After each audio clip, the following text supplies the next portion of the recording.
Let's get some hands together, gang, for Gideon AI. This is an inclusive overview in which I will address solo, PvP, dungeon, and raid applications, all to an extent. Timestamps are in the pinned comment and in the description.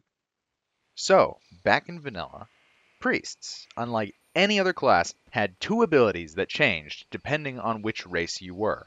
However, most of these had long cooldowns or were temporary buffs of some kind. Night Elves stood out in this regard, as their priests had access to a spell called Starshards, which was a channeled, damage over time arcane spell with no cooldown. It was very similar to the mage spell Arcane Missiles, but recent vanilla historians have brought Starshards into the spotlight as a build-around damage spell for a priest who focuses on dealing arcane damage. Now, when it comes to damage, priests usually have to pick between holy or shadow damage, or a mix of the two. But arcane? Why would anybody build a priest around arcane? What do you get out of Starshards? What you get is the most mana-efficient damage spell in the entire priest arsenal. You get more mana than you can imagine. I've heard of arcane priests in dungeons never needing a drink of water, or just going around questing non-stop. And, funnily enough, this is all thanks to the biggest weakness of Starshards. It has a 6-second channel time. This means several things. First, you can get a large amount of mana regen at the end of the spell cast. Second, this restricts mobility enormously. Third, it's a risky spell to cast. If you take any damage pushback when casting, the damage per mana becomes significantly worse. But let's look at the uses before getting into the math.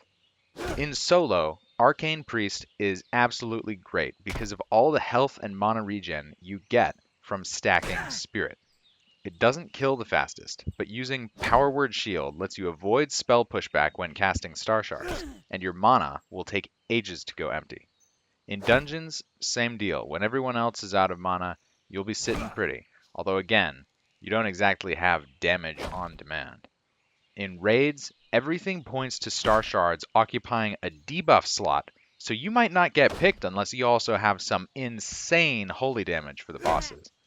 And in PvP, the low damage per second from Starshards may push you to use your faster damage skills instead. Now you might get blocked from casting Holy or Shadow, but you can still use Starshards as a backup. It also seems you can maintain line of sight and rotate instantly if someone tries to flank you while channeling. But we haven't even got to the talents yet. Let's check it out. Okay, so there are a few things here that don't really help arcane damage directly, but having access to full power smites and holy fires does not hurt. What really makes this whole thing work though is spiritual guidance. This talent increases spell damage by 25% of your spirit. So, for example, 400 spirit also gives you 100 spell damage. Combine that with spirit tap in the shadow tree, and every time you kill something, you get double spirit. So that 400 spirit now becomes 800 for 15 seconds, and is now giving you 200 spell damage instead of 100. The discipline tree rounds everything out with divine spirit, which increases your spirit by another 40, and therefore 10 spell damage. You also get silent resolve, which lowers your threat, meditation, which lets your spirit regenerate more while casting, and inner focus, an ability that reduces the mana cost of your next spell by 100%.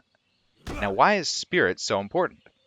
Well, there's the spell damage, but the main reason is because of the 5-second rule of spell casting, which grants full spirit regen if you haven't spent mana for 5 seconds or longer.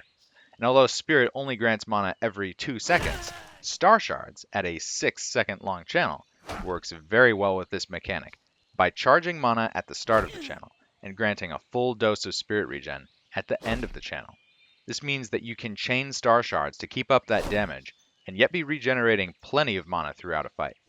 The meditation talent helps take advantage of spirit as well, giving extra bits of spirit-based regeneration through casting.